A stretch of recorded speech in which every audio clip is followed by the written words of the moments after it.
Достар, біздің WhatsApp-та қалай жасырмалауға болады, соны айтып өтетін боламын. WhatsApp-қа кіресіздер, төбедегі нүктені басып, настройка бөліміне өтеміз және конфиденциальность таңдаймыз. Ол жерде бірінші болып тұр, время последнего посвящения деп.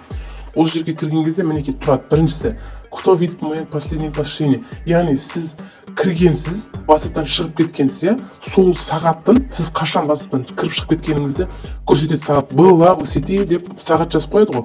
Осы сағатты көрсетпейді. Мына никто дегенді қойып қойсаңыз, ешкімге көрсетпейді. Кроме контакты десеңіз, мына жерде сіз өзіңіз бір контакт таңдап қоясыз. Сол контакттың егесі ғана сіздің ақырғы рет кім WhatsApp-қа кіргенін, қашан кіргеніңізді көрмейді, қалған барлығы көреді. Мой контакты деген таңдасаңыз, сіздің контактілеріңізден басқа ешкім көрмейді. Яғни тек контактілеріңіз ғана сіздің кіріп шыққаныңызды көретін болады, басқа ешкім көрмейді. ВС дегенді бассаңыз, барлығы сіздің қашан кіріп шыққаныңызды көретін болады. Енді мынау кто видит, когда я в сети. Сіздің мынау WhatsApp-қа кірген кездегі онлайн модада в сети деп жазылып тұрады ғой төбеде. Соны көрсетпейді.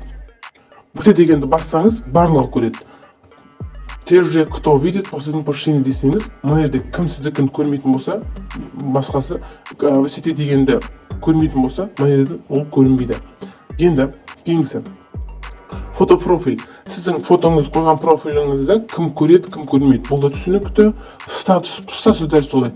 Тек белгілі бір контактқа ғана рұқсат етпеген, басқа барлығы көрсін дейтін болсаңыз, неден контакт деген таңдап қойсаңыз, сізден басқа ешкімді көрмейтін, сол адамнан басқа ешкімді көрмейтін болады.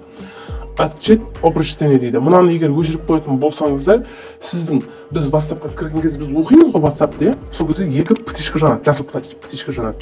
Осыны өшіріп қойсаңыздар, сол жасыл птичка жанбайтын болады. Яғни мынаны қосып қойсаңыздар, сіздерде бұл өшік тұрады.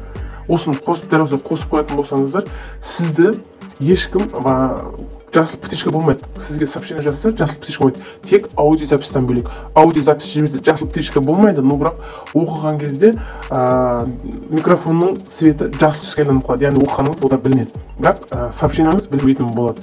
Исчезающее сообщение мынау, білесіздер, сообщениені біреуге сообщение жазсаңыз, әр 24 сағатта, бір жылда сообщениені тазалап отырады. Группа.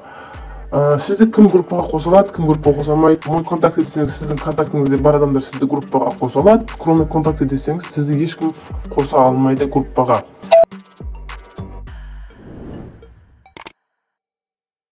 Тағы да басқа нәрселер білгіңіз келсе, комментарияға жазып кетсеңіздер, мен міндетті түрде сіздерге ответ қайтаратыным боламын, достар.